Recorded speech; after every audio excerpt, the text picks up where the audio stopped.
Resident Evil 4 has kind of a shading bug or limitation going on. Hear me out. Within the graphics options, you have the option to choosing hair strands, right? This is an option that you can turn on, normal, or high. For our purposes, we're going to be demonstrating it via high or off, right? Now, take a look at this. If I were to put this on high, thinking that I'm getting the best image possible out of it, right? I think this nighttime scene with environmental effects kind of best demonstrates it, right? Like in this room, the hair looks kind of fine, right? Ashley's hair looks maybe a little bit too saturated, but nothing out of place. However, if we go outside, we'll quickly notice that the moment the hair has to become sort of like wet, it is like unnaturally brightly shaded for some reason. Now let's compare.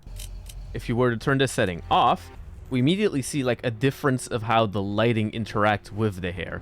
Okay, it falls a little bit less perfect, but look at Ashley's hair. Look how much better lit it is for the environment she's walking around in, right? It's not like it unnaturally kind of glows of itself. Just look at the hair. Look how now the hair, the rain particles that like drop on Leon's head now also drop on his head, and look how the wet hair changes the roughness of the individual hair strands. If anything, the hair cards kind of work better for the rain because hair clumps when it's wet, right? And that is kind of the effect you're sort of getting. So yeah, that was just like a weird thing I noticed that in Resident Evil Remake, where for some reason the hair strands don't look particularly good, and it's maybe better to just use the hair card setting if you want to do your own playthrough. They're cool, they're a novelty, but they don't really work 100% of the time. And the shading on them sometimes looks a bit out of place depending on the environment you're in, and can be a little bit distracting in my opinion. However, that is all. Take care.